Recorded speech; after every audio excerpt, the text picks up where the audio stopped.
다 같이 기도드리심으로 금요 예배 드리시겠습니다. 다 같이 기도드리시겠습니다. 하나님 아버지 참 감사드립니다. 오늘도 주의 전에 나와서 우리의 삶을 다시 한번 돌아보며 주님 앞에 무엇이 더 필요한지, 우리가 무엇을 회개하며 무엇을 채우며 주님 앞에 나가야 될지 다시 한번 돌이킬 수 있는 시간을 주셔서 너무나도 감사드립니다. 주님이 혼란스러운 이 시대 가운데 온전히 주님께만 나아가는 우리가 될 수 있도록 함께 하시옵소서. 우리가 주님 앞에 제대로 속했을 때 주님이 원하시는 그때에 우리가 주님께서 원하시는 모습으로 나아갈 수 있음을 이 시간 기억하며, 다른 곳에 마음을 두고 다른 곳의 뜻을 행하는 것이 아니라 오직 주님 안에 거하며 주님께서 원하시는 모습으로 계속 저희가 나아갈 수 있도록 주님 인도하시옵소서. 예배 끝난 시간까지 각 사람마다 우리 마음 가운데 우리의 필요한 것들을 넉넉히 채워주시는 하나님의 일하심을 이 시간 기대하며 예수님 이름으로 기도드립니다. 아멘. 다 같이 이 시간 찬송가 263장 찬양 드리시겠습니다.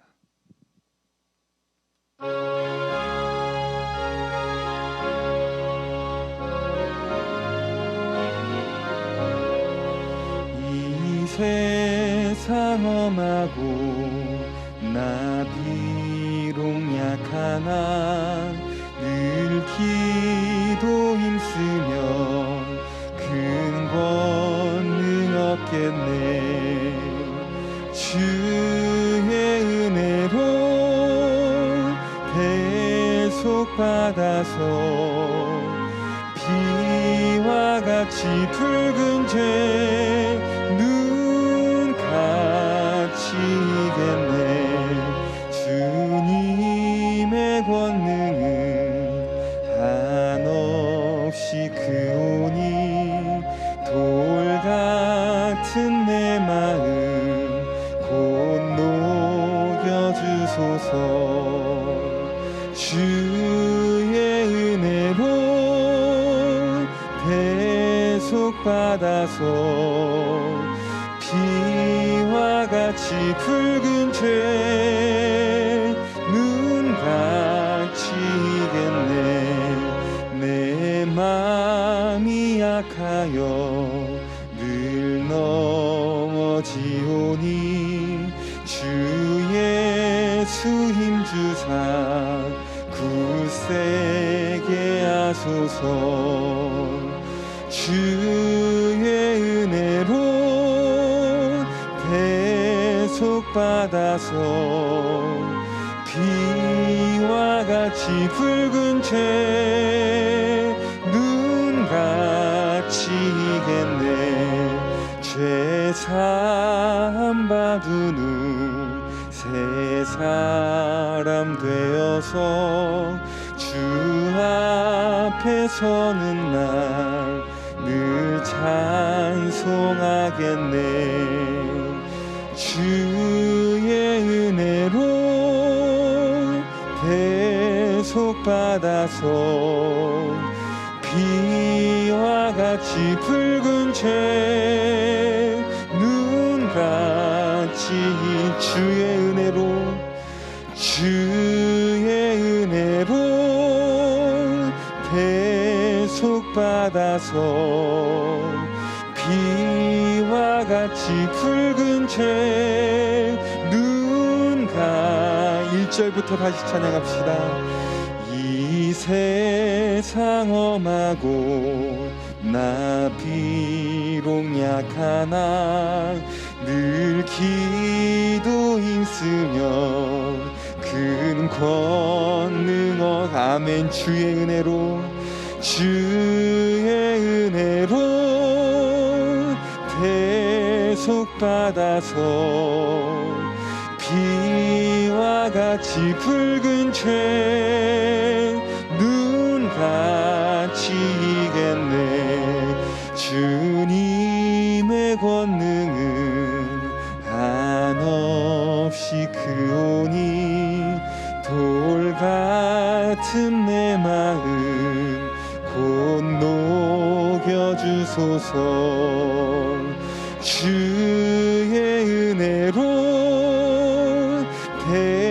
대속받아서 비와 같이 붉은 죄 눈같이 이겠네.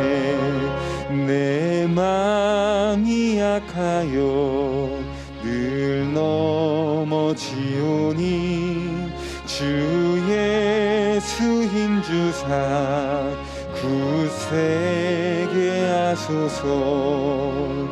주의 은혜로 대속받아서 비와 같이 붉은 죄 눈같이 이겠네. 죄 사함 받은 후 새 사람 되어서 주 앞에 서는 날 늘 찬송하겠네. 주의 은혜로 대속받아서 비와 같이 붉은 죄 눈같이 주의 은혜로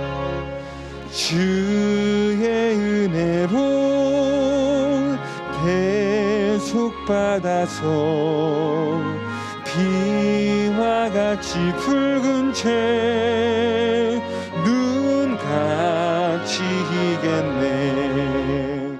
아멘.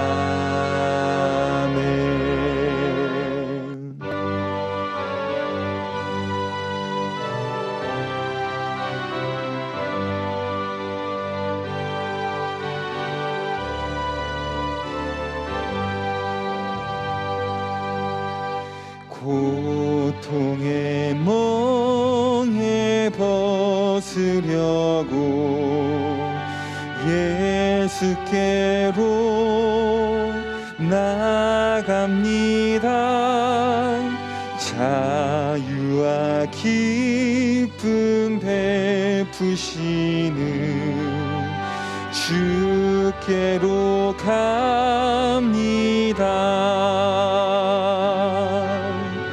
병든 내 몸이 튼튼하고 빈궁한 삶이 부해지며 죄악을 벗어버리려고 주께로 갑니다.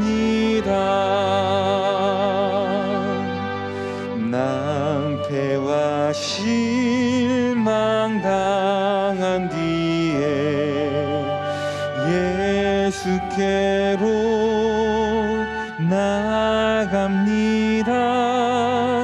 십자가 은혜 받으려고 주께로 갑니다. 슬프던 마음 위로받고 이 생의 풍파 찬잔하며 영광의 찬송 부르려고 주께로 갑니다. 교만한 마음을 내버리고 예수께로 나갑니다. 복되신 말씀 따르려고 주께로 갑니다.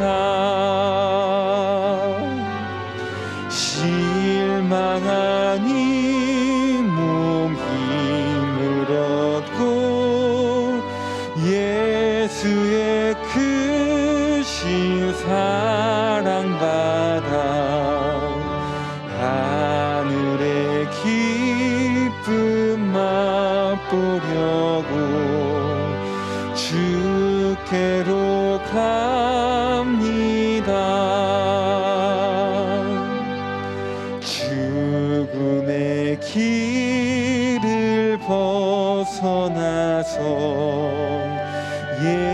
예수께로 나갑니다. 영원한 집을 바라보고 주께로 갑니다. 멸망의 포구에 나와 평화의 나라 다다라서 영광의 주를 배우려고 주께로 갑니. 3절 찬양합시다. 교만한 마음을 내버리고 예수께로 나갑니다. 복되신 말씀 따르려고 주께로 갑니다.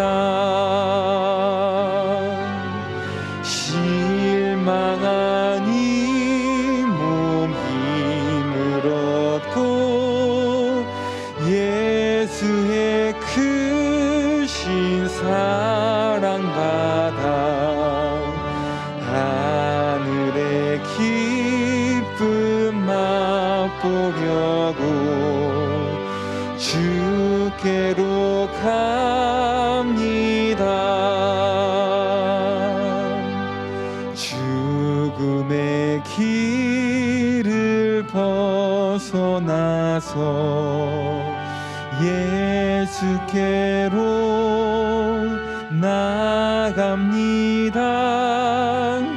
영원한 집을 바라보고 주께로 갑니다. 멸망의 포구에 나와 평화의 나라 다다라서 영광의 주를 배우려고 주께로 갑니다. 아멘.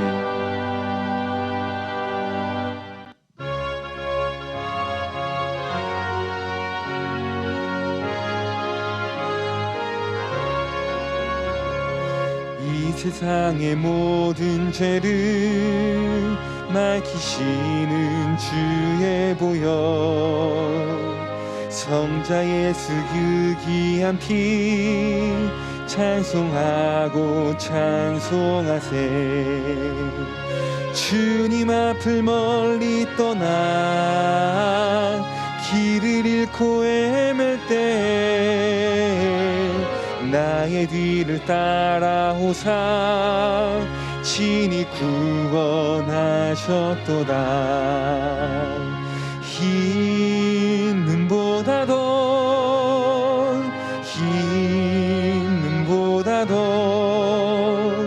주의 흘리신 보혈로 희게 씻어주옵소서. 가시관을 쓰셨으니 피로 얼굴 물드셨고 십자가로 오신 고통 나를 위해 당하셨네. 말로 형용할 수 없는 구세주의 구속하심 그 은혜와 크신 사랑 찬송하고 찬송하세. 흰 눈보다 더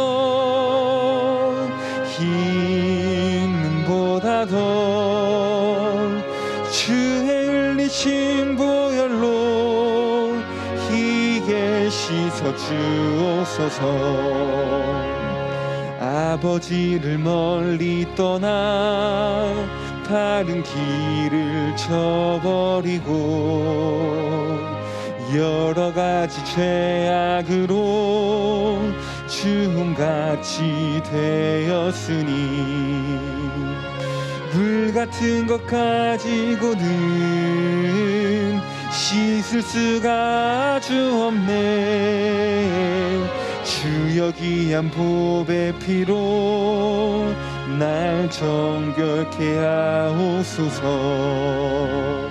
흰 눈보다 더 흰 눈보다 더 주의 흘리신 보혈로 희게 씻어 주옵소서. 흰 눈보다 더 흰 눈보다 더 흰 눈보다 더 주의 흘리신 보혈로 희게 씻어주. 1절부터 한 번 더 찬양합시다.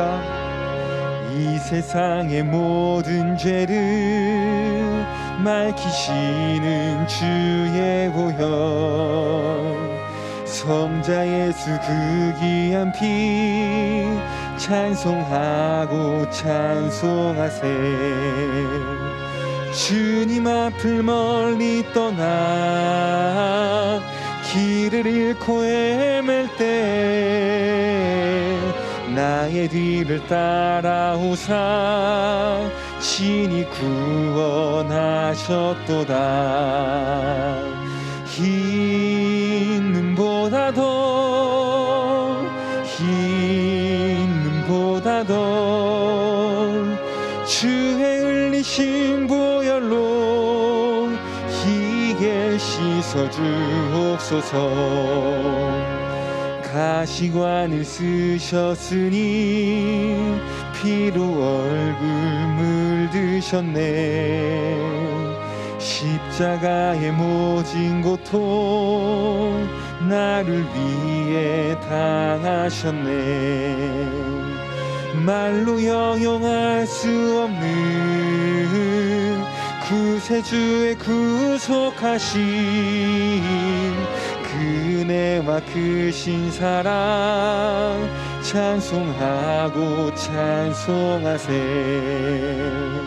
흰 눈보다 더 흰 눈보다 더 주의 흘리신 보혈로 희게 씻어 주옵소서. 아버지를 멀리 떠나 바른 길을 저버리고 여러 가지 죄악으로 주홍같이 되었으니 물 같은 것 가지고는 씻을 수가 주 없네. 주여 귀한 보배 피로 날 정결케 하옵소서. 흰 눈보다 더 흰 눈보다 더 주의 흘리신 보혈로 희게 씻어 주옵소서.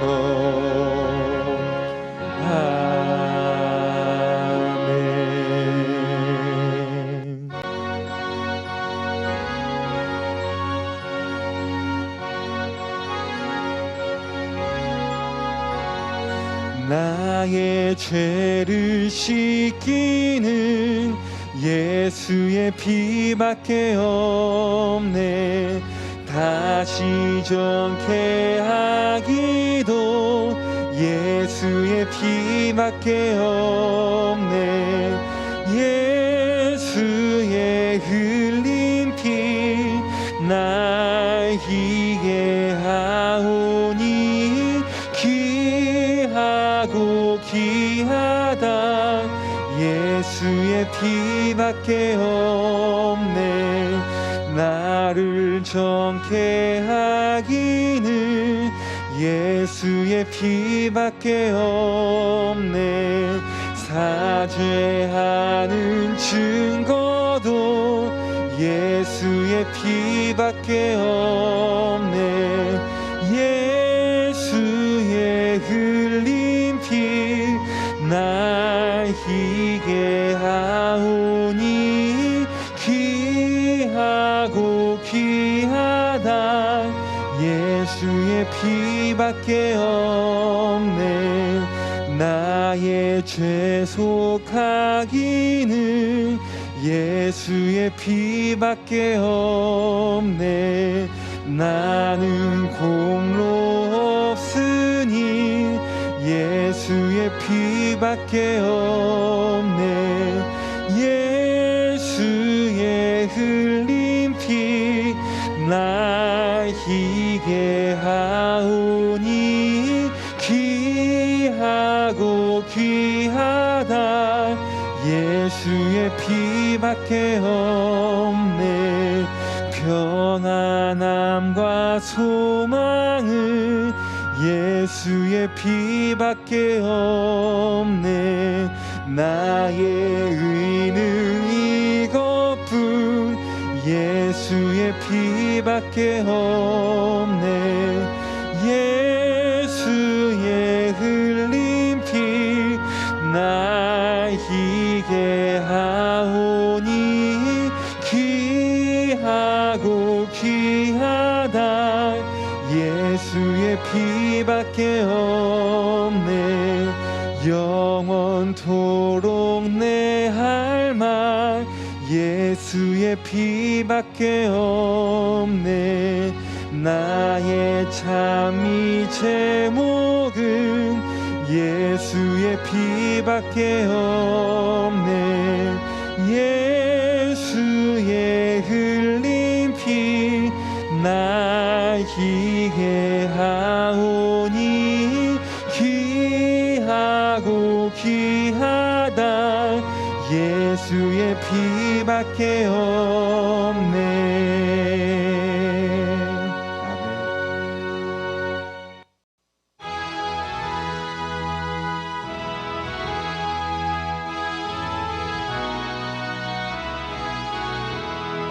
주의 말씀 받은 그날 참 기쁘고 복되도다. 이 기쁜 마음 못 이겨서 온 세상에 전하노라. 기쁜 날 기쁜 날 주 나의 죄 다 씻은 날 늘 깨어서 기도하고 늘 기쁘게 살아가리. 기쁜 날 기쁜 날 주 나의 죄 다 씻은 날 이 좋은 날 내 천한 몸 새 사람이 되었으니 이 몸과 맘 다 바쳐서 영광의 주 늘 섬기리. 기쁜 날 기쁜 날 주 나의 죄 다 씻은 날 늘 깨어서 기도하고 늘 기쁘게 살아가리.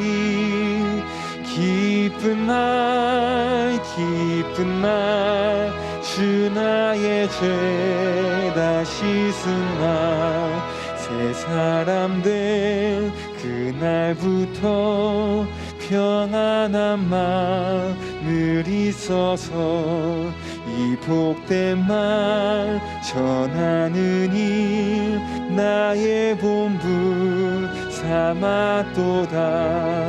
기쁜 날 기쁜 날 주 나의 죄 다 씻은 날 늘 깨어서 기도하고 늘 기쁘게 살아가리.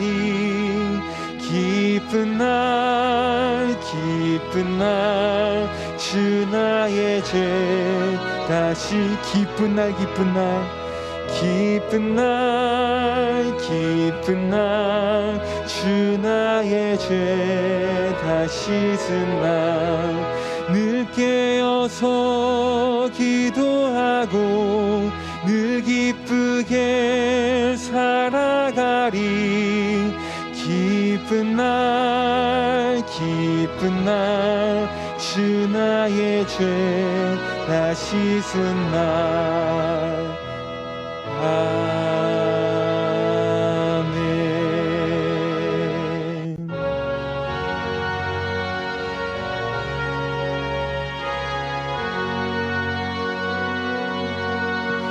나 같은 죄인 살리신 주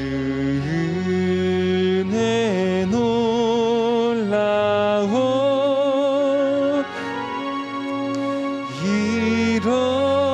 잃었던 생명 찾았고 광명을 얻었네 큰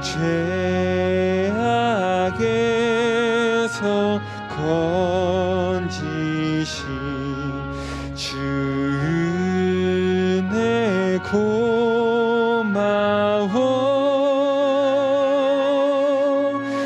나 처음 믿은 그 시간 귀하고 귀하다 이제껏 내가 산 것도 주님의 은혜라 또 나를 장차 본향에 인도해 주시리 거기서 우리 영원히 주님의 은혜로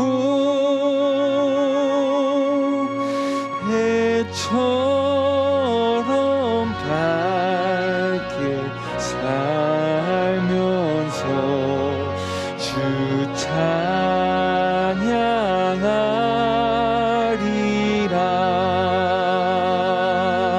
찬양하리라. 이 시간 오늘 예배를 위해서 다 같이 기도드리시겠습니다.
하나님 감사합니다. 하나님 예배할 수 있는 복된 시간 저희들에게 허락해 주셔서 이 시간 말씀 가운데 저희들의 모습을 들여다보며 우리를 살려주시는 하나님의 그 진리를 깨닫게 하시며 저희들 가운데 허락하신 하나님께서 허락하신 살 길을 우리가 찾아갈 수 있는 복된 시간들을 저희들에게 허락해 주시며 이 시간 참으로 감사를 드립니다.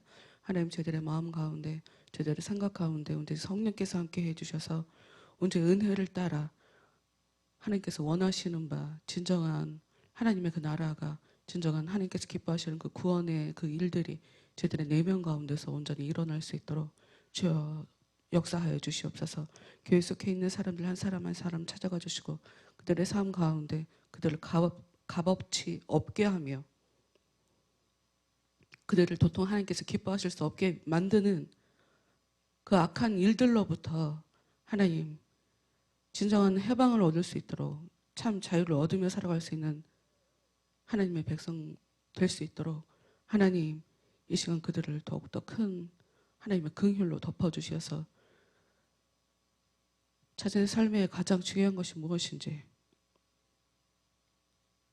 가장 시급한 것이 무엇인지 그들이 온전히 깨달을 수 있도록 주여 도와주시고 이 땅에서의 삶이 전부인 것처럼 자신의 영혼을 돌아보지 않는 자신의 그 무지함을 하나님 그들이 제대로 깨달을 수 있도록 그 문제의 심각성을 그들이 제대로 깨달을 수 있도록 하나님 이 시간 교회 속해 있는 자를 한 사람 한 사람 찾아가 주시고 그들에게 정신 차리게 하시는 거룩한 성령으로 함께 해 주셔서 하나님 그들이 주 안에서 주님께서 허락해 주신 이 기회들을 이 시간들을 잘 살아낼 수 있는 복된 하나님의 사람들 될 수 있도록 하나님 그들에게 찾아가 주시고 은혜로 덮어 주시옵소서. 끝나는 시간까지 특히 제 입술 가운데 하나님 일해 주셔서 하나님께서 원하시는 바 사람을 살리는 그 복된 하늘의 그 지식만 전할 수 있도록 사람의 것이 하나님께서 원하시는 그 길을 사람들이 걸어오지 못하도록 미혹시키지 않도록 회방하지 않도록 하나님 제 입술에 더욱더 강력하게 하나님께서 주관하여 주시고 특히 저희들의 귀를 주님 다스려 주셔서 겸허하게 겸손하게 감사함으로 아멘하여 이 말씀을 받아들일 수 있도록 주여 도와주시옵소서. 기도하는 그 시간까지 모든 것 하나하나 하나님께서 이끌어 주셔서 깨달은 것 가지고 기도할 때에 하나님의 놀라우신 그 은혜를 경험할 수 있는 복된 시간 될 수 있도록 끝나는 시간까지 주님께서 역사하여 주시옵소서. 예수님 이름으로 기도합니다. 아멘. 네, 우리는 마태마가 누가 요한 요한복음에서는 안 봤네요. 마태마가 누가 이 복음서를 통해서 성경에서 예수님께서 재림에 대해서 얘기하신 것이 무엇인지에 대한 것을 몇 달 동안 봤어요. 몇 달 동안? 한 달 이상 됐을 테니까요. 두 달 된 것 같은데 예수님은 성경을 통해서 예수님이 다시 오신다고 약속해 주셨고 그리고 속히 오신다라고 여러 차례 계속 이야기하셨지만 그 속히 오신다고 하신 그 이야기가 우리가 보통 생각할 수 있는 그런 속히란 그런 개념과 좀 다르다. 그래서 이 학자들에 따라 인자가 다시 온다라고 하는 이야기를 굉장히 여러 가지로 해석을 해요. 먼저 들어보세요. 인자가 그분께서 다시 오신다 하는 얘기를 어떻게 학자들이 이해를 하냐면 인자가 온다라는 얘기는 우리가 보통 아는 지구종말에 예수님이 오신다는 재림을 얘기하는 것이 아닐 것이다. 그것이 아니라 가까운 미래에 있을 어떤 사건을 얘기하는 것일 것이다. 그러니까 즉 부활하신 예수님이 제자들한테 나타나셔서 지상 명령을 주신 일 아마 그것을 얘기하는 것일 것이다 라고 보는 그런 학자들이 있고 또 예수님의 그 통치를 그러니까 예수님께서 사람들에게 찾아가셔서 영적인 것이죠.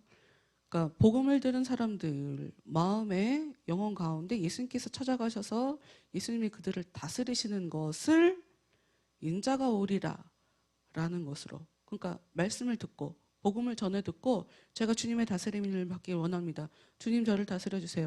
주님 저의 영혼을 살려주세요 라고 요 일련의 이 일들을 인자가 오리라 라는 것의 의미일 것이다 라고 해석하시는 학자들도 있고요. 또 어떤 분은 예루살렘의 멸망을 뜻하는 것으로 해석하는 사람들도 있어요. 그리고 예수님이 구름을 타고 오시는 사건을 의미하는 것으로 얘기하는 그런 학자들도 있고요. 계속 그러니까 다른 교회에서 신앙생활을 안 하시고 저희 교회에서 처음부터 신앙생활을 하신 분들은 제가 얘기하는 것이 헷갈릴 리가 없는데, 다른 교회에서 신앙생활을 하시다가 이 기존에 교회에서 어떻게 가르쳤는지에 대해서 이렇게 머릿속에 이렇게 딱 편견으로 앉으신 분들이 이제 제가 말씀을 전하면 재림, 종말 이것에 대해서 100% 예전에 알고 있던 그 개념으로 이해하기 때문에 자꾸 이게 좀 같은 얘기를 반복하게 되는데, 하여튼 오늘 말씀을 들으면 끝에 가서 이제 좀 더 확실하게 여러분이 이 이야기를 이해할 수 있을 거예요. 예수님께서 재림에 대해서 얘기를 하셨고, 재림에 대해서 얘기하시는 것처럼 보이는 이 성경 구절을 통해서 우리가 알 수 있는 것. 재림은 확실히 온다. 그러니 준비하고 있어라. 예수님의 재림을 늘 대비하는 자세로 살아가라. 좀 다른 말로 깨어 있어라. 뭐 이건 지난주에도 말씀드렸던 것 같아요. 그리고 그 깨어 있는다는 것이 무엇인가? 주신 재능, 주님께서 우리에게 무엇인가를 주신 것들이 있는데 그것을 지금 어떻게 사용하고 있는지를 살펴봐라. 이것이 성경이 우리한테 가르쳐 주시는 거예요. 그러면서 언제든지 주님이 오실 때 맞이할 수 있도록 눈을 뜨고 있어라. 그러니까 이 눈을 뜨고 있어라는 여기가 육신한 눈을 뜨고 있어라 이런 의미가 아니죠. 그러니까 안일하게 기다리는 것, 이것을 얘기하는 것이 아니라 내가 갖고 있는 이 재능을 주님의 나라를 섬기는 일에 부지런히 사용해라. 이것을 이 재림에 대해서 요구하시는 거지. 딱 이것 여기까지가 마태마가 누가 이 말씀을 보면서 재림이라는 것을 통해서 우리가 알 수 있는 그런 지식들이었어요. 이제 오늘은 바울 얘기를 좀 할 건데, 이 바울 얘기를 보면서 또 앞에 얘기, 제가 지금 서론에서 얘기한 이것을 좀 이해하기가 어려운 것들에 대해서 좀 더 탄탄하게 다지는 그런 시간으로 가지려고 합니다. 바울 서신. 바울이 성경에 굉장히 신약 성경에 여러 책들을 썼죠. 여러 편지들이 우리가 갖고 있는 신약 성경에 들어와 있어요. 바울 서신에 있어서 굉장히 중요한 주제가 바로 이 재림이에요. 그러니까 예수님이 오시는 것에 대한 그 기대, 그리고 예수님이 오실 것이니까 그것 때문에 복음을 전파를 해야 했단 말이죠, 바울이. 그래서 예수님의 그 재림이라는 것은 바울의 이 편지, 갖고 있는 우리 성경책 안에 있는 이 바울의 편지에 있어서 굉장히 핵심적이고 중요한 아주 강력한 주제 중에 하나예요. 그래서 바울은 주님의 재림에 대해서 굉장히 중요하게 가르쳤죠. 그리고 어느 정도였냐면 다른 주제에 대해서 말하다가도 재림에 대해서 여러 차례 언급할 정도로 이 바울에게 있어서 이 재림이라는 것은 굉장히 중요한 부분이었어요. 그리고 바울이 생각하는 그리스도인의 특징이 있어요. 바울은 그리스도인이라면 반드시 이래야 된다라고 하는 생각을 갖고 있었어요. 그게 무엇이냐면 예수님이 다시 나타나셔야 된다. 예수님이 다시 오셔야 된다라고 하는 것에 대해서 소망을 갖고 있어야 된다는 거죠. 그리스도인이라면 바울이 자기가 제대로 회심하고 나서 긴 시간 살면서 깨닫게 된 것, 바울이 생각하는 그리스도인이라면 반드시 주님이 반드시 나타나셨으면 좋겠다. 빨리 오셨으면 좋겠다. 내 안에 빨리 오셨으면 좋겠다라고 하는 그 소망을 갖고 있다라는 것이 바울이 생각하는 그리스도인의 특징이에요. 그럼 여러분, 오늘 말씀을 듣고 기도를 하면서 내 안에 주님이 오셨으면 좋겠다라고 하는 것에 대한 기대가 없다 그러면 우리는 그리스도인으로서 부족한 거예요. 그러니까 그 부분을 기도를 하셔야 돼요. 근데 이것은 이제 짚어봐야 될 게 있어요. 이것 때문에 굉장히 말도 많고 논란이 되기도 하고 제대로 얘기하지도 못할 정도로 잘못하면 크게 허물처럼 보이기도 하는 그런 부분들을 짚어봐야 될 게 있어요. 왜냐하면 바울이 이야기하는 것들을 보면 바울은 예수님의 재림이 그들이 살고 있는 시대에 발생하거나 아마 자기가 죽기 전에 내가 죽기 전에 발생할 것이라고 가르쳤다는 거죠. 성경을 보면 그렇게 보여요. 그런 식으로 보여요. 그래서 이것에 대해서 바울이 착각을 한 것 같아. 하고 가르치는, 그렇게 얘기하는 그런 학자들도 있어요. 로마서 13장 11절 12절에 이렇게 써 있어요. 이는 이제 우리의 구원이 처음 믿을 때보다 가까웠음이라. 밤이 깊고 낮이 가까웠으니 그러므로 우리가 어둠의 일을 벗고 빛의 갑옷을 입자. 지금 바울이 얘기하는 것을 보면 우리의 구원이 처음보다 가까웠다. 이게 무슨 얘기냐? 이제 예수님이 우리를 구원해 주실 그 날이 가까웠다. 쉽게 말해서 종말이 가까웠다. 예수님의 재림이 가까웠다. 라고 바울이 생각했다는 거예요. 또 고린도전서 7장 29절에는 어떤 말씀이 써 있냐면, 형제들아 내가 이 말을 하노니 그때가 단축하여진 고로 이후부터 안에 있는 자들은 없는 자 같이 하며. 이거 성경을 함께 볼까요? 고린도전서 7장 29절. 고린도전서 7장 29절.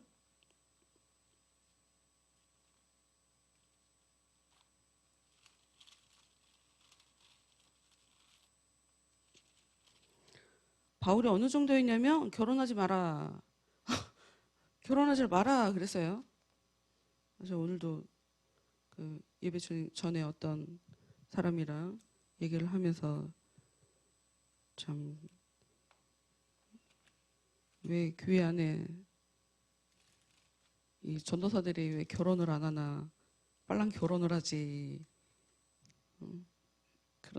그런 생각을 했는데, 그런 이야기들을 했는데, 성경 말씀대로 살려고 바울이 얘기하는 대로 살려는 건지 바울이 결혼하지 말라 그러고 결혼 안 하는 건지, 이 사람들이.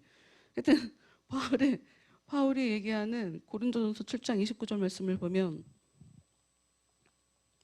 형제들아 내가 이 말을 하노니 그때가 단축하여진 고로 이후로부터 안에 있는 자들은 없는 자 같이 하며. 이 현대어 성경이 이걸 이렇게 얘기하고 있는데, 특별히 기억해야 할 것이 있습니다. 우리에게 남은 시간이 극히 짧고 주님의 일을 할 기회도 많지 않다는 것입니다. 그러니 아내가 있는 사람도 주님을 위해서 가능하면 자유로운 몸이 되십시오. 이혼하라는 얘기죠. 이런 식으로 보면. 무슨 말씀을 하고 싶으냐면, 바울이 써놓은 이 글들을 보면 결혼을 하지 말라는 얘기인데, 왜? 주님 오실 때가 됐으니까 주님의 일에 집중해라. 주님께서 원하시는 대로. 주님의 일을 할 그 기회가 많이 있지 않으니까 우리에게 시간이 예전보다 짧아졌다. 조금 있으면 이제 주님 오시게 될 거니까 주님이 오실 때 어떻게 주님을 맞이할까, 거기에만 신경 쓰지 결혼하지 마라 이렇게 쓴 것처럼 보인단 말이에요 지금. 그리고 빌립보서 4장 5절은 너희 관용을 모든 사람에게 알게 하라. 주께서 가까우시니라. 그러니까 주님께서 좀 있으면 오실 것이니까 모든 사람에게 너그럽게 친절하게 그렇게 살아라 하고 써 있단 말이에요. 그러니 많은 신학자들이 바울이 아마 그 어떤 신학의 변화가 있었나 보다라고 얘기를 하게 되죠. 왜냐? 이런 글들은 바울이 초기에 썼던 서신이에요. 그런데 후기에 나중에 쓴 편지들도 있단 말이에요. 근데 그 편지에는 이런 이야기를 하지 않거든요. 그래서 후기에 나와 있는 나중에 쓴 편지를 바울이 보면 더 이상 재림에 대해서 기대도 갖지 않고 있고, 그 대신에 바울 자신은 그리스도가 다시 오시기 전에 죽을 것이고 재림은 나중에 언젠가 발생할 것이다라고 예상했다고 그렇게 주장을 하고 있는 그런 학자도 있고, 바울이 전에 성급하게 내가 예전에 착각했어. 예전에 처음에는 주님이 금방 오실 줄 알았는데 내가 착각했나 봐 라고 생각해서 전에 했던 실수를 바로 잡느라고 전과 다른 말을 했다라고 하는 그런 학자들도 있단 말이에요. 학자들은 지금 그 위안부와 관련돼서 하버드에서 이상한 논문 하나 냈는데 하버드 학장이 논문에는 문제가 없다. 지금 그렇게 얘기하고 있는 거 아세요? 여러분, 논문이라는 것이 진리를 얘기하고 있다고 생각하시면 안 돼요. 논문은 진리를 얘기하는 게 아니에요. 말이 되게 좀 웃긴 것 같은데, 나름 그 이야기를 시정일관 말이 되는 것처럼 써 나가잖아요. 그럼 오케이예요. 원래 논문이라는 건 그래요. 그 논문 자체, 논문을 썼기 때문에 그게 진리다라고 볼 수가 없어요. 원래 그런 거예요. 하여튼 잠깐 산으로 갔지만, 우리 데살로니가 전서 4장 17절 제가 들려드릴게요. 들어보세요. 우리 살아남은 자들도 구름 속으로 끌어올려 공중에서 주를 영접하게 하시리니 라고 써 있어요. 이걸 보면 가까운 미래에 벌어질 일이라고 믿은 것처럼 보여요. 바울이 우리는 전부 다 공중으로 끌어올려질 거야. 구름 속으로 끌어올려질 거야. 그래서 공중에서 주님을 만나게 될 거야. 그러니까 휴거라고 보통 알고 있는 그것에 대해서 바울이 믿었고 그렇게 썼다는 거예요. 그런데 우리가 지금 고린도전서 7장에 이 말씀을 봤죠. 근데 이게 데살로니가 전서보다 약 7년 후에 쓴 그런 편지거든요. 지금 학자 따라 굉장히 다양하게 얘기했기 때문에 제가 좀 전에 얘기했던 고린도전서 7장을 보니까 바울이 결혼하지 말라고 그랬다 하는 이 얘기랑 지금 좀 다른 얘기를 할 거예요. 지금 굉장히 학자마다 다양한 얘기를 했다고 하면서 지금 얘기하는 거니까 왜 앞에 얘기랑 다른 얘기를 하세요? 이렇게 얘기하면 안 돼요. 데살로니가 전서보다 7년 후에 쓴 이 고린도전서 이 말씀을 보니까 바울이 자신과 그리고 최소한 고린도 교회의 일부 회심한 자들이 재림 때 여전히 살아있을 것이라고 확실히 표현했다라고 얘기하는 학자들이 고린도 후서를 보니까 바울이 자신이 아마도 재림 이전에 죽을 것이라고 쓴 것 같다 이렇게 얘기해요. 그리고 더 나중에 또 다른 편지에는 주님의 임박한 재림에 대한 생각 자체가 아예 사라져 버려서 이후에는 재림 얘기는 하지 않고 윤리적으로 올바로 살아라 하는 것을 강조하고, 지금 현재 주님 안에서 주님의 그 일에 주님과 함께 살아가는 것에 참여하는 것을 강조하는 것으로 처음에는 종말론에서 시작했다가 신비주의로 일종의 변화가 일어났다라고 얘기하는 그런 학자들이 있어요.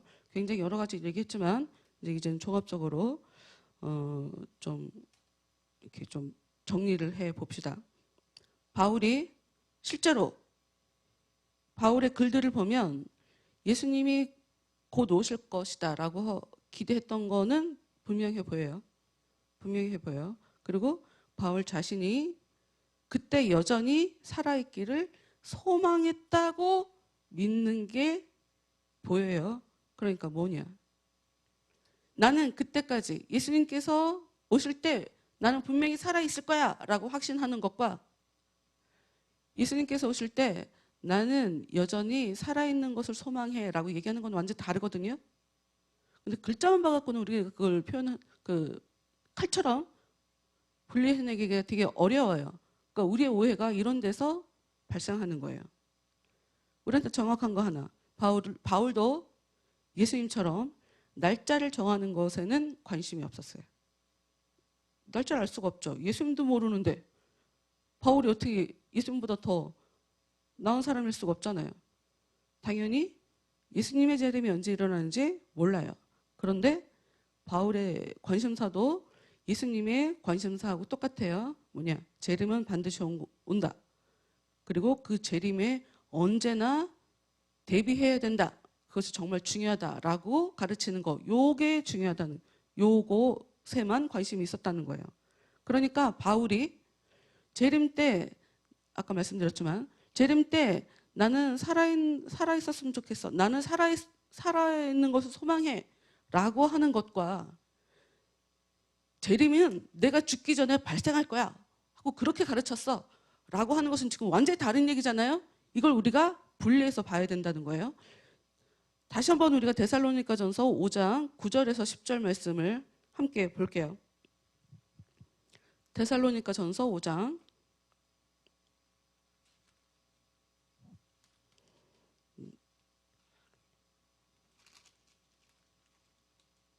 내가 너무 배려 없이 빨리 나가는 거 아니죠?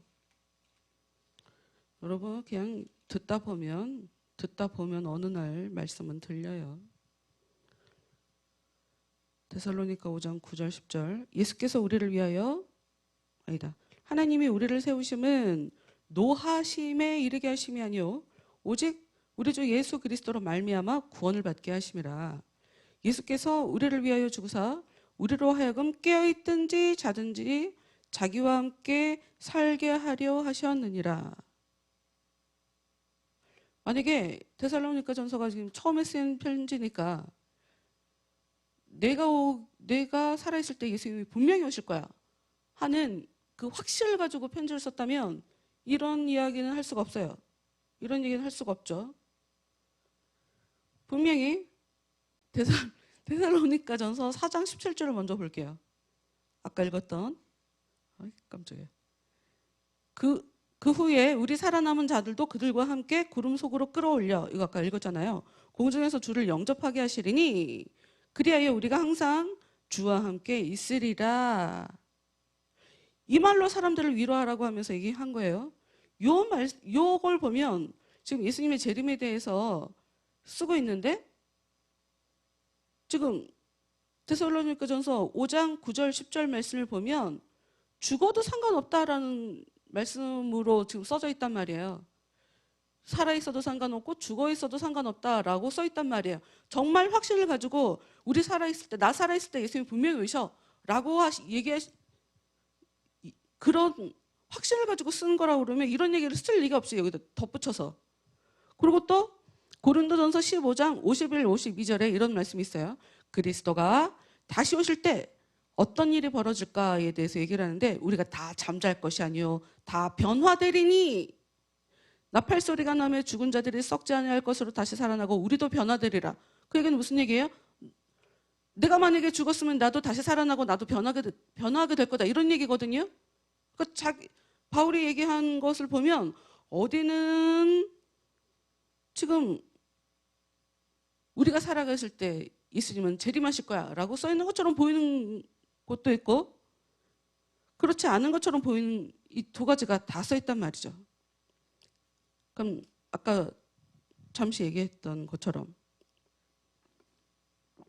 바울이 정말 예수님이 자기가 살아있을 때 오실 거라는 걸 진짜 확신을 하고 이런 편지를 썼는가? 전혀 그렇지 않다는 거예요. 전혀 그렇지 않다는 거예요. 확신과 아까 얘기한 확신과 소망을 가르지 않았어. 주님은 주님이 오셨을 때 나는 살아있으면 좋겠어 라는 그 소망과 확신을 우리가 잘 구별하지 못한다. 그러니까 예수님은 내가 살아있을 때 오실 거야 라고 하는 그 얘기가 가로 열고 근데 안 그래도 괜찮아 라는 이야기 그 가로 열고를 말을 안 한 것일 수 있단 말이에요. 이게 되게 중요해. 되게 중요해요. 왜냐면 사람들이 이런 데서 오해가 일어나요. 평소에 우리가 대화할 때도 어찌됐건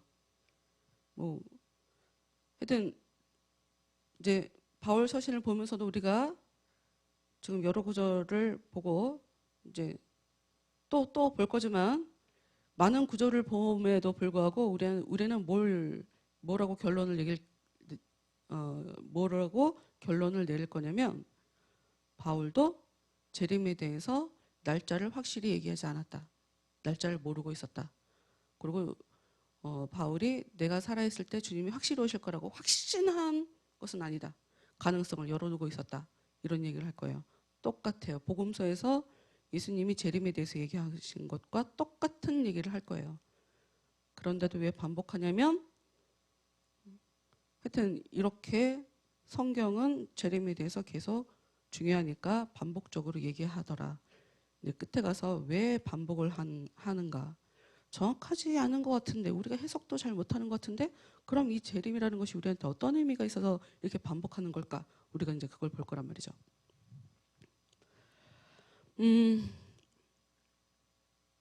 바울이 얘기한 것 중에 이 주의 날에 도둑처럼 임하는 것에 대해서 이야기한 게 있죠. 데살로니가전서 5장 2절에서 4절. 데살로니가전서 5장 2절에서 4절. 주의 날이 혹시 1절부터 보여요? 그럼 1절부터 봅시다. 이 복음서에 나와 있는 글과 똑같죠. 형제들아, 때와 시기에 관하여는 너희에게 쓸 것이 없음은 주의 날이 밤에 도둑같이 이를 줄을 너희 자신이 자세히 알기 때문이라. 그들이 평안하다 안전하다 할 그때에 임신한 여자에게 해산의 고통이 이름과 같이 멸망이 갑자기 그들에게 이르리니 결코 피하지 못하리라. 형제들아, 너희는 어둠에 있지 아니하매 그날이 도둑같이 너희에게 임하지 못하리니 너희는 다 빛의 아들이요 낮의 아들이라. 우리가 밤이나 어둠에 속하지 아니하나니 그러므로 우리는 다른 이들과 같이 자주 말고 오직 정신을 차릴지라. 주일에 2주 동안 반복적으로 봤었던 아모스 선지자. 아모스의 화 있을진저 안일하게 사는 사람들, 시온에서 안일하게 사는 사람들에 대해서 얘기했어요. 아무 일도 없다. 평안하다.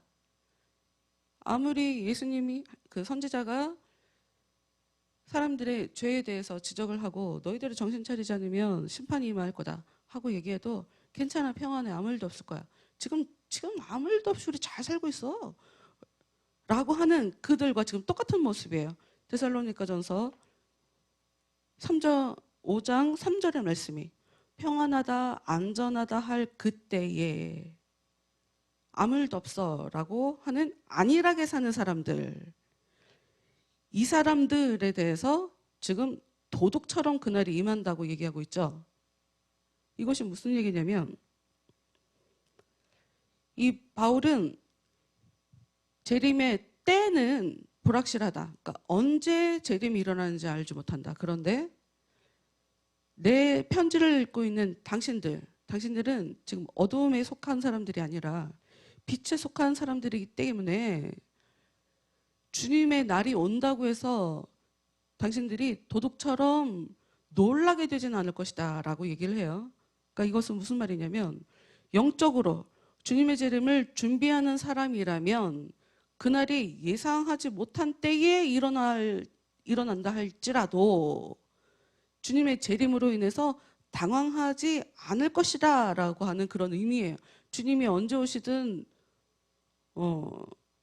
그냥 막연히 알 수 없다 하는 그런 의미가 아니라 주님이 오신다 할지라도 준비만 잘하면, 그러니까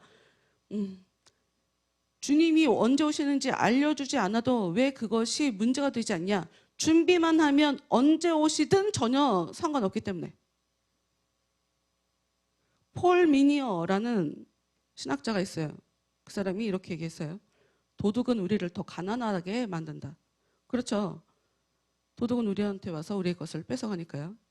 지금 주의 날이 도둑처럼 임한다라고 얘기를 하고 있는데, 만일 누군가 가장 가치 있게 여기는 것이 예수님이 말씀하셨던 땅에 쌓아둔 보물이라면, 이 땅에 보물을 쌓아놓고 있는 사람들, 그것을 가장 가치 있는 것으로 생각하며 땅에 보물 쌓는 것을 목적을 두고 그것에만 집중해서 살아가는 사람들이 있을 거예요. 자신의 영혼에 대해선 전혀 돌아보지 않고. 이런 사람들은 예수님의 재림이 그들에게 어떤 의미를 가져다 주냐? 예수님이 재림하시면 그들은 가난하게 될 거죠. 왜? 가치 있는 것이 전부 사라져 버릴 것이기 때문에. 왜냐하면 예수님은 하나님은 단순하게 하나님이 우리와 싸우신다, 뭐 죄 짓는 자를 심판하신다, 우리가 단순하게 그렇게 보면 안 돼요. 그러니까 죄 짓는 자를 벌 주셔서 지옥을 보내신다, 단순하게 이렇게 볼 것이 아니라 하나님이 왜 우상을 싫어하셨냐?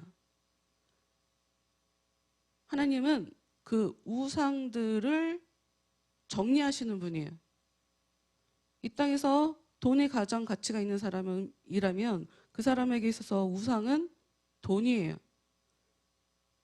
그러면 하나님은 그 사람에게 그 사람이 믿고 있는 그 돈, 그것이 얼마나 헛된 우상인지를 알려주시기 위해서 그 우상, 돈을 가져가시는 게 너무 당연한 거예요.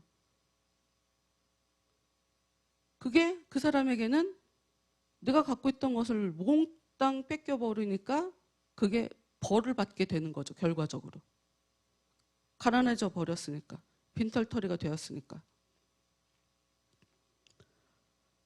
반면 어떤 사람이 보물을 하늘에 쌓아두고 내가 가진 것을 하늘에 쌓아두기 위해서 선한 일에 열심히, 주님의 일에 열심히 사용을 했다면, 그런데 갑자기 주님이 재림하셨다면, 주님의 재림은 그런 사람에게는 도둑이 온 것처럼 그렇게 느껴지지 않을 거예요.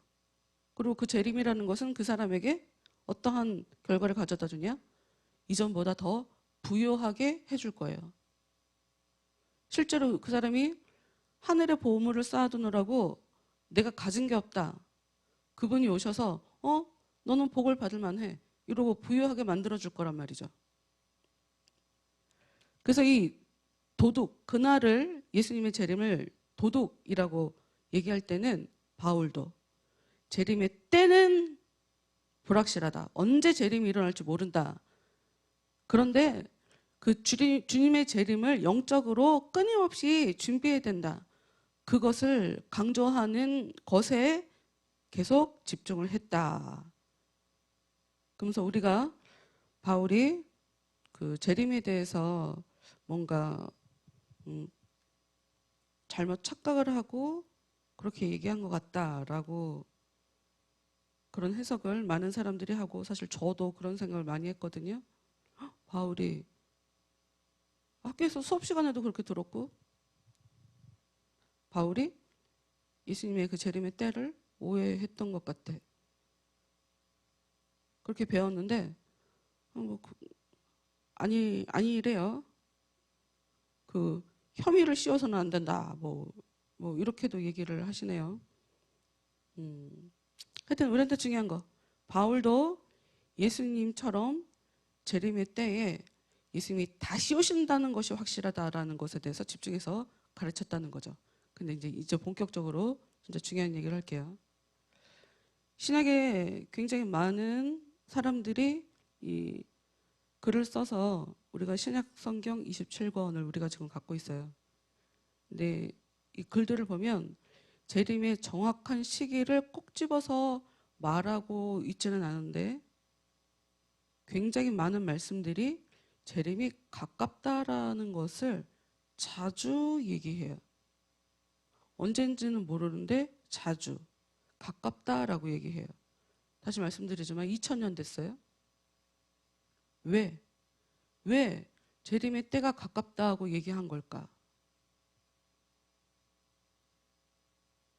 그러면 우리가 아까 고린도전서 7장 29절에 그때가 단축되어졌다라고 얘기한 것도 아까 봤는데, 로마서 13장 11절 제가 읽어드릴게요. 또한 아까 이거 읽은 것 같은데, 또한 너희가 이 시기를 알거니와 자다가 깰 때가 벌써 되었으니 이는 이제 우리의 구원이 처음 믿을 때보다 가까웠습니다. 지금 때가 단축되었다, 때가 가까워졌다라는 것을 얘기하고 있고, 빌립보서 4장 5절 아까도 말씀드린 것처럼 너희 관용을 모든 사람에게 알게 하라 주께서 가까우시니라. 언제 일어날지 모르는 그 재림에 대해서 얘기를 하는데 때가 가깝다라는 것을 계속 반복적으로 얘기를 해요. 근데 로마서 16장 20절에 평강의 하나님께서 속히 사단을 너희 발 아래에 상하게 하시리라. 우리 주 예수의 은혜가 너희에게 있을지어다. 제가 개인적으로 이 로맨 16 이건 20절이네. 19이어야 되는데 이 말씀을 가지고 만들어진 찬양을 상당히 좋아하는데 말이죠.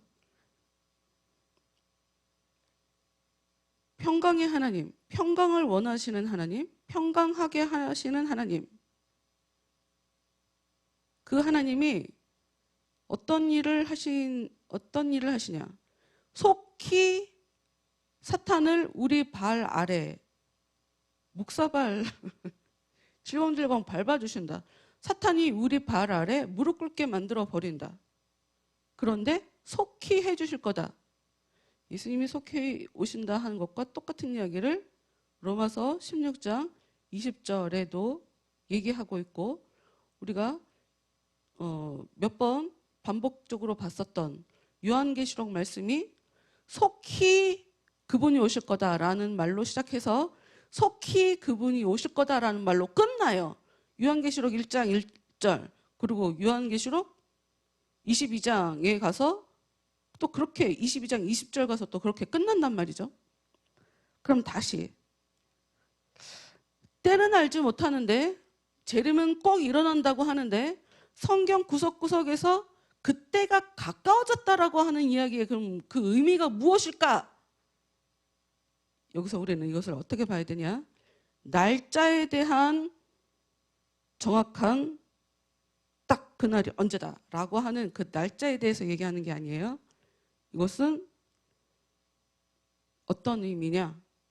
종말론적인 가까움이 아니라 구원사적인 가까움. 말 되게 어렵죠?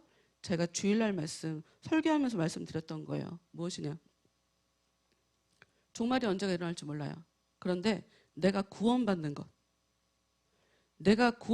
건 주님이 내 안에 찾아오시면 내가 구원받게 되죠.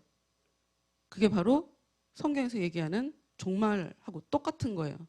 내 안에 그분이 오셔서 불쌍하게 살고 있는 내가 구원받게 되는 거. 성경에서 재림에 대해서 계속 가깝다라고 하는 이 재림의 문제가 사실은 지구 종말에 대한 이야기가 아니라 구원을 받아야 된다. 당신의 영혼이. 그 얘기를 지금 계속 반복하고 있다는 거예요. 왜? 우리 안에 찾아온 이 은혜는 앞으로 복되게 살 거라고 하는 보증이 돼요. 그러니까 앞으로 내가 어떤 복을 받게 될 거지? 앞으로 그분이 오시면 내가 그분에게 있어서 어떤 평가를 받게 될까? 이건 신경 쓸 필요가 없이 내가 지금 현재 그분의 은혜를 얼마나 받고 있나에 대해서 집중하라 하는 것을 성경이 반복적으로 얘기해 주고 있다는 거죠. 이것을 우리가 이해하기 위해서 조금 멀리 갈 거예요. 어디로 갈 거냐면 출애굽기 12장 말씀. 출애굽기 12장. 출애굽기 12장 19절 말씀.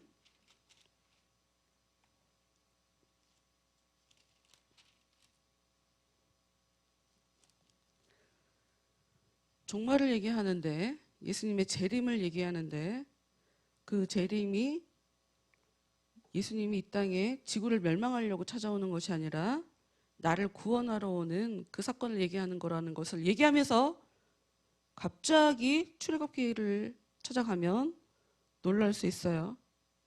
출애굽기 12장 19절 말씀을 보면 이랫동안은 누룩이 너희 집에서 발견되지 아니하도록 하라.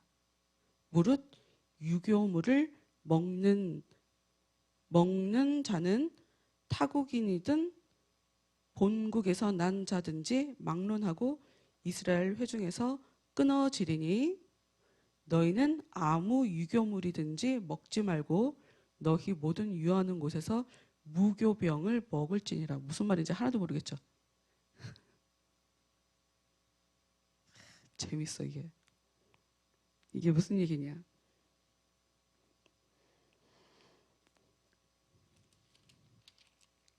11절 말씀 볼게요. 출애굽기 12장 11절. 너희는 그것을 이렇게 먹을지니 허리에 띠를 띠고 발에 신을 신고 손에 지팡이를 잡고 급히 먹어라. 이것이 여호와의 유월절이니라.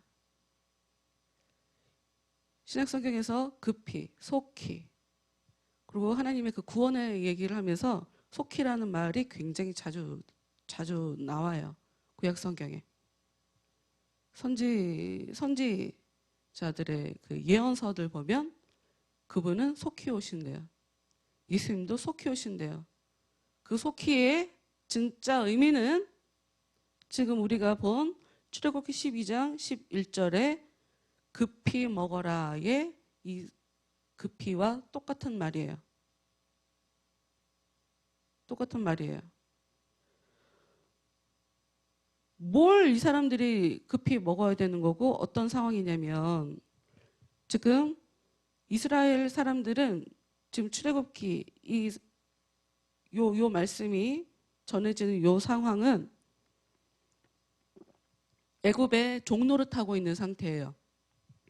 그런데 재앙이 일어나죠. 재앙이 일어나요. 그래서 마지막 재앙 하나가 남았어요. 애굽 사람들의 모든 첫째 아들이 다 죽을 거예요. 근데 죽기 전에 양을 잡아서 피를 집에 문에다가 이렇게 칠하고 거기 안에 들어와 앉아 있으면 너희들은 산다. 그런데 거기 앉아서 뭘 하냐? 양을 잡아서 피를 칠했죠? 그 양을 지금 먹는 거예요. 그걸 지금 급히 먹으라고 하는 거예요. 12장 7절에 그 피를 양을 먹을 집 좌우 문설주와 인방에 바르고 그 밤에 그 고기를 불에 구워 무교병과 쓴 나물과 아울러 먹되 날것으로나 물에 삶아서 먹지 말고 머리와 다리와 내장을 다 불에 구워 먹고. 나 시간 있으면 이거 다 얘기하고 싶은데 이것도 하나하나 다 얘기할 수 있거든요. 근데 여기서 중요한 건 급히에 대한 걸 얘기하는 거죠. 지금 이 사람들이 급히 먹을 건 무엇이냐? 살기 위해서 마지막 그 10번째 재앙, 자기 자식들, 첫째들을 다 죽이는 그 10번째 재앙이 벌어지면 이들은 애굽에서 더 이상 노예 살이를 하지 않고 자유롭게 살 수 있는 사람들이 돼요. 길을 떠나야 되기 때문에 출발하기 직전이 되는 거예요. 애굽 사람들은 전혀 모르죠. 아직 자기 자식들이 죽을 걸 전혀 알지 못하는 상태니까. 근데 양의 피를 바르고 다 준비를 해. 옷도 다 입고 허리도 띠고 지팡이도 신고 짐도 다 싸고 그리고 먹고 기운내서 탈출할 거니까 지금 이런 상황인 거예요. 이 사람들은 지금 자기들을 살려줄 그 사인을 그 피를 낸 그 양 고기를 급히 먹고 있고요. 그리고 이들은 지금 무교병이라는 것을 특별히 먹게 돼요. 무교병. 무교병이 뭐냐? 병이 떡이죠. 떡을 먹는데 누룩이 들어가면 유교병인데 누룩이 안 들어간 무교병을 먹어요. 급히 먹어야 돼요. 급히. 근데 우리가 아까 출애굽기 12장 19절 말씀을 봤어요. 이래 동안 누룩이 너희 집에서 발견되지 아니하도록 하라. 이 얘기는 무슨 얘기냐면 이제 너희들이 애굽에서 나가면 우리는 그 죽음에서 죽지 않고 하나님이 애굽 사람들 다 죽이면서 우리를 살려주셨어. 그거 기념해. 그 유교병 무교병을 먹으면서 그날을 기억해라고 하면서 너희 집에서 누룩이 있으면 안 돼. 그러니까 이 무교병이라는 말은 누룩이 없는 빵이란 뜻이에요. 근데 이 누룩이란 말이 무슨 뜻이냐? 누룩이란 의미는 남아있다라는 말에서 유래한 단어예요. 그러니까 그 얘기는 무슨 얘기냐? 그걸 먹고 남아있으면 안 되는 거예요. 먹고 떠나가야 돼요. 이게 되게 어렵게 들릴 수 있어요. 이거를 좀 우리가 이해하려면 요걸 잠깐 들려드릴게요. 야고보서 1장 19절에 이런 말씀이 있어요. 내 사랑하는 형제들아 너희가 알지니 사람마다 듣기는 속히 하고 말하기는 더디하며 성내기도 더디하라. 듣기는 속히 해라. 말씀을 들었으면 듣고 가만히 있고 움직이지 않으면 안 된다. 말씀을 들었으면 빨리 말씀대로 살아라. 이 얘기거든요. 너희들은 집 안에서 피를 칠하고 그 안에서 무교병을 먹어. 그 얘기는 무엇이냐? 그걸 먹고 빨리 자유의 몸으로 가야 돼. 이 얘기예요. 이 얘기가 왜 중요하냐? 여러분 종말을 얘기하면서 예수님이 이 땅에 오신다고 계속 얘기하면서 언젠지는 안 알려주고 언젠지 정확하게 알려주지 않으면서 계속 속히 온다를 계속 반복을 해요. 이해 못하게. 이 얘기의 진짜 의미는 무슨 얘기냐? 무슨 얘기냐? 말씀 한 구절로 이 말씀을 다 정리할 수 있어요. 오늘 읽은 어떤 말씀이냐면 스가랴 8장 21절에 이 성읍 주민이 저 성읍에 가서 이르기를 우리가 속히 가서 만군의 여호와를 찾고 여호와께 은혜를 구하자 하면 나도 가겠노라 하겠으며. 무슨 얘기냐면 우리가 주님 앞에 속히 오면 주님께서 우리한테 속히 와주신다는 얘기예요.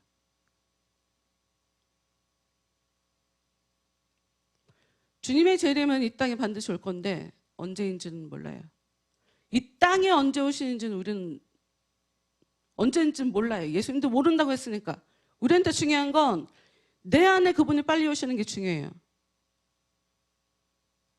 사람들이 말씀을 들으면 말씀 듣고 그냥 말씀대로 살려고 하지 않아요. 말씀을 듣고 그냥 있어요.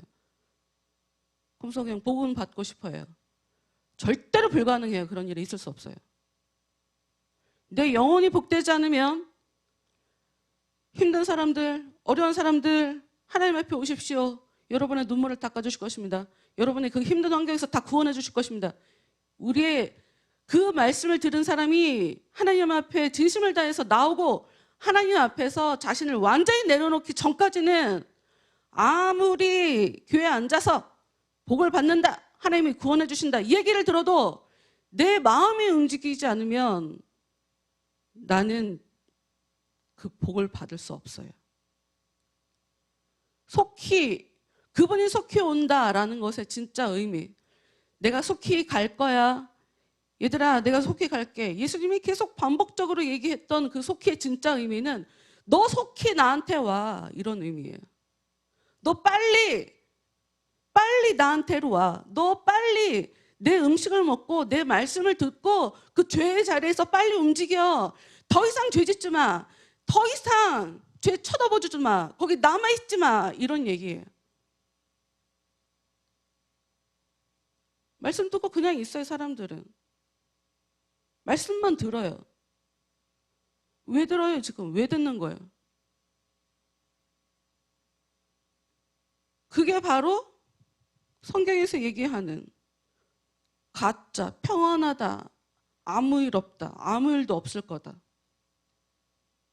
안일하게 살아가고 있는 죄인, 화 있을진저라고 얘기하는 그 죄인의 삶의 모습이에요. 말씀을 듣고 하나님 앞에 뭐 마음을 내려놓는 것도 없고 내가 말씀대로 잘 살아야 되겠다. 내가 주님 앞에 잘 서기 위해서 내가 나에게 주신 이 재능을 주님을 위해서 잘 써야 되겠다. 나 열심히 갈고 닦아야지. 나 이렇게 열심히 하고 있어. 이런 모습이 나타나기 전까지는 주님의 재림은 벌어지면 나는 도둑처럼 내 모든 것이, 내 생명도 뺏기고, 출애굽기에서 10번째 이 재앙은 부모의 죄 때문에 자식이 죽게 되는 그런 재앙이에요. 왜? 그게 훨씬 더 가슴 아프니까. 사람들은 내가 다치는 것보다 내 자식이 다치는 게 훨씬 더 무서워요. 그리고 예수님한테 나와서 이방 사람들이 자기 자식을 고쳐주세요. 그러니까 내가 아파요라고 하는 거 말고 내 자식을 고쳐주세요라고 얘기하는 사람들 보면 대부분 참 희한하게도 이방인들이에요. 이방인들.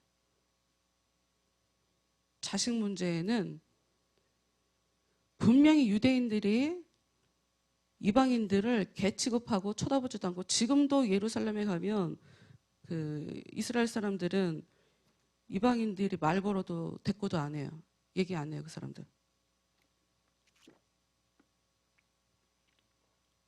근데 그런 예수님한테 와서 자기 자식 병을 고쳐달라고 하죠.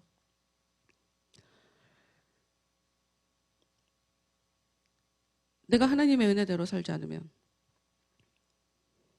내가 받아들이지 않더라도 이 땅의 문제 때문에라도 하나님은 어떻게 해서든지 내 삶에 역사하시게 돼 있어요.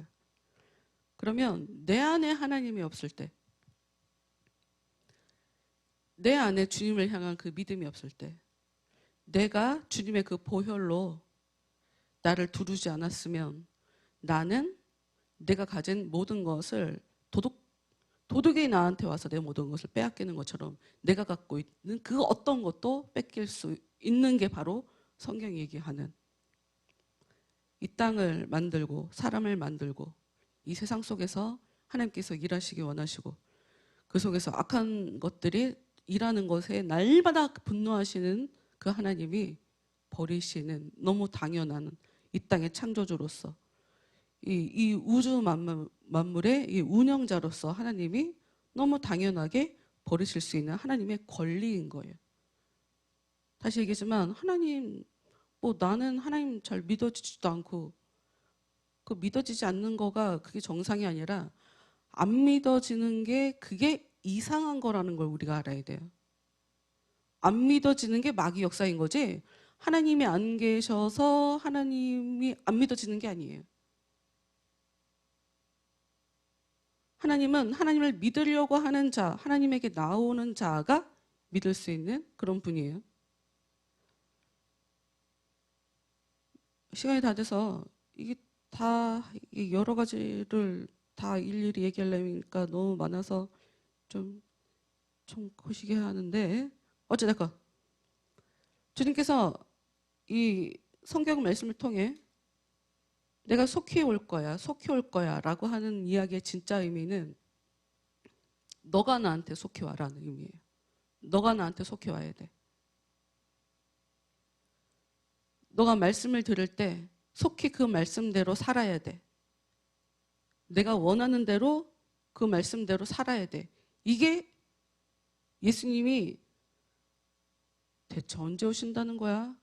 그것도 정확하게 안 가르쳐주고 왜 자꾸 준비하라는 거야?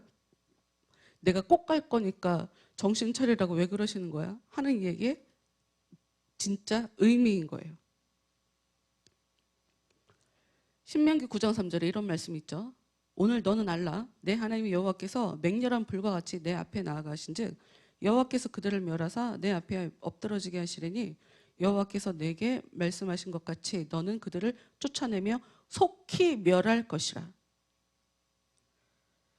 우리가 빨리 속히 해야 될 건 뭐냐면 내 안에서 악한 것들이 역사하지 않게 내 안에 악한 것들을 속히 없애버리는 것, 그것을 우리가 하는 거예요. 아까 로마서 19장 16장 20절에 평강의 하나님께서 속히 사단을 너희 발 아래서 상하게 하시리라. 내 안에서 역사하는, 내 생각 가운데서 역사하고 내 감정 가운데서 역사하고 내 삶 가운데 사람들과 대화하는 그 관계 속에서 역사하는 그 사단을 빨리 멸하는 거, 이게 예수님의 재림의 진정한 의미인 것이지. 야, 이 세상이 돌아가는 꼴을 보니까 이 지구가 빨랑 망해야 돼. 망하면 나도 망한다고요. 무슨 용기로 이 땅이 빨리 망하라고 그래. 나는 살아남을까 봐? 뭘 얼마나 잘하고 살아서. 내가 잘하고 살았는지 못하고 살았는지는 내가 평가하는 게 아니라고요. 우린 모두 다 죽어요. 무슨 얘기냐? 우린 내 생명의 주인이 아니에요. 자주 얘기하지만. 우리가 착각하고 살아서 그래요. 내가 마치 내 생명의 주인인 것처럼. 하나님은 지속적으로 성경을 통해서 불쌍한 자의 하나님, 고생하는 자, 버림받은 자, 탄압받는 자들의 하나님이에요. 그래서 하나님은 오고 싶어 하세요. 탄압받는 자 구원해주고 싶어 하세요. 어려움을 당한 자, 그 어려움에 대해서 해방시켜주고 싶어 하세요. 가난한 사람에게 부자가 되게 해주시는 그런 하나님이고, 병이 있는 사람, 그 병을 고쳐주시는 하나님. 그래서 그날에 내가 너희들한테 가서 너희들을 해방시켜 줄 거야. 그날에 너희들을 회복시켜 줄 거야. 그날에 내가 너희들한테 가서 복을 줄 거야. 계속적으로 약속을 해주신단 말이에요. 그런데 그 하나님이 그런 하나님을 우리가 왜 쉽게 만나지 못하냐. 우리가 아무 준비도 안 하고 있는 상태에서 그분이 오시면 우리는 다 같이 죽는 거예요. 죄인이기 때문에 우리는 전부 다. 하나님이 보실 때 전부 다 죄인이기 때문에. 그래서 하나님은 한 사람이라도 더 살리려고. 한 사람이라도 더 살리려고. 내 안에 성령께서 찾아오시면 그것이 하나님, 이 사람을 살려줘도 됩니다 라고 하는 뜻이기 때문에 한 사람이라도 더 사람들 마음에 성령께서 찾아가셔서 그 성령이 이 사람을 다스리면서 내가 더 이상 내 뜻이 아니라 하나님 뜻대로 살아갈 수 있을 그때까지 계속적으로 기다려주시고 또 기다려주시는 그런 하나님이라는 것을 우리가 잊지 말아야 돼요. 다시 얘기하지만 처음부터 우리 교회 다니신 분들은 괜찮지만 대부분 워낙 많은 영화나 문학 작품이 이미 지구가 종말하는 것을 주제로 굉장히 많은 작품들이 나오고 있잖아요. 우리는 종말이라고 할 때는 그냥 지구 종말에 아예 그냥 머리가 고정이 되어 있어요. 우리 편견으로. 근데 그거 중요하지 않아요. 지구 멸망하는 게 뭐가 중요해? 그게 뭐가 그렇게 의미가 있어요? 죽으면 다 죽는 거지. 근데 죽고 난 이후에 다음 생이 있는 것은 의사들도 얘기하는 거예요. 의사들도 얘기하는 거라고. 그 다음 생애를 어떻게 잘 살까? 그거를 지금 오늘부터 준비하자는 것이 교회가 얘기하는 거지. 예수만 믿으면 못되게 살아도 천국 간다. 그런 것을 가르쳐 주는 것이 교회가 전혀 아니라는 거. 우리한테 중요한 건 그 종말의 때는 언제든 일어날 것이고 반드시 일어날 것이고 지구가 망하는 거 신경 쓰지 말고 내 인생이 망하는 것을 신경 써라. 그런데 하나님은 내 인생이 망하기 전에 내 영혼을 살려주실 수 있는 그런 하나님이고, 더 깊게 얘기하면 또 그거 설명하기 위해서 또 멀리 가야 될 것 같으니까 오늘은 그냥 여기까지. 우리한테 중요한 이 재림에 속히 오겠다라고 자꾸 이렇게도 빨리 오신다는 건지 이게 한참 있다 오신다는 건지 이렇게도 써 있고 저렇게도 써 있는 이 성경이 왜 일관성 없게 써 있는 것처럼 보이냐?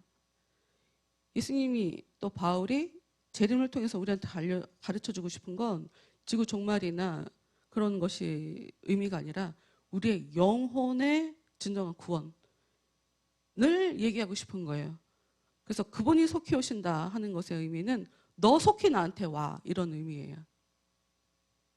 예수님은 우리가 그래서 속히 예수님께 찾아가길 원해요. 예수님께 우리의 마음을 확실히 열기 원해요. 그래서 그분이 오시면 내 삶에 마귀 역사하는 것들을 다 질겅질겅 밟아 주실 거예요. 내 생각에서 역사하는 것일 수도 있고 내 환경에서 역사하는 것일 수도 있어요. 마귀 역사 때문에 싸움이 일어나고 무슨 일을 해도 일이 안 돼. 아픈 일도 일어나고 공부를 열심히 해도 결과가 없어. 어떤 일을 해도 복이 없는 상태로 살아가는 것이 내 안에 있는 마귀의 역사에 마귀가 역사하고 있다는 증거예요. 근데 그거 정리해 주러 그분은 우리한테 오신다는 거예요. 속히 오시겠대요. 근데 그 속히 오시겠다고 하는 그분이 우리가 속히 주님께 마음을 열지 않으면 우리한테 속히 찾아오시지 않는다는 거. 예수님의 재림은 우리한테 그런 의미가 있어서 애굽에서 구출해 주신 이스라엘 백성들이 그들의 옛 삶을 버리고 노예처럼 사는 것, 돈의 노예로 살고 이 다른 사람들 눈치 보면서 살고 이렇게 옛날에 그 노예처럼 사는 것을 버리고 이제 자유롭게 믿음의 땅으로 들어가서 당당하게 자유롭게 살아가는 그런 것을 가르쳐 주기 위해서 이런 이스라엘 백성이 출애굽하는 사건을 통해 애굽을 나와서 그 약속의 땅을 들어가는 그 모습을 통해 하나님을 믿는 사람들의 신앙의 여정을 그렇게 설명을 하고 있는 것이 성경에서 얘기하는 재림이라는 것의 진정한 의미이다. 네, 오늘은 말씀 여기까지 볼게요.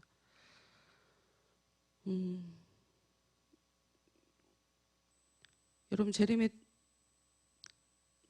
계속 말씀드리지만 때가 가까웠다, 때가 가까웠다. 이것에 우리가 이것을 어떻게 체감할 수 있냐면 심정적으로 우리 의식 안에서 그분을 가까이 우리가 하는 것, 이것이 바로 때가 가깝다라고 하는 것과 그냥 같은 말이에요. 이해 못하셔도 상관없어요. 이해하기 어려운 말이니까 내 안에 주님이 가까이 오시면 돼요. 아니, 그분이 내 안에 오시면 돼요. 그분이 나를 다스려 주시면 돼요. 그리고 내가 그분 앞에 제대로 엎어지면 돼요. 그러면 내 안에 내 삶에 나를 힘들게 하고 고통스럽게 하고 뭘 해도 일이 안 되게 역사하는 이 악한 것들의 이 결박으로부터 의미도 없고 기쁨도 없고 좋은 일도 없고 그냥 쓰게 살아가게 만드는 이 삶의 이 헛된 이 쳇바퀴 이 순환으로부터 진정한 구원을 주님께서 주실 거예요. 그래서 기쁘고 행복하고 감사하게 복되게 살아갈 수 있는 그런 삶을 살 수 있게 주님께서 역사해 주실 거예요. 그러니 우리는 이 시간에 주님 저에게 찾아와 주시라고, 주님 저를 다스려 주시라고, 제 안에 세상적인 것이 종말이 일어나게 제 안에 찾아와 주시라고 이 시간에 다 같이 기도하도록 하겠습니다.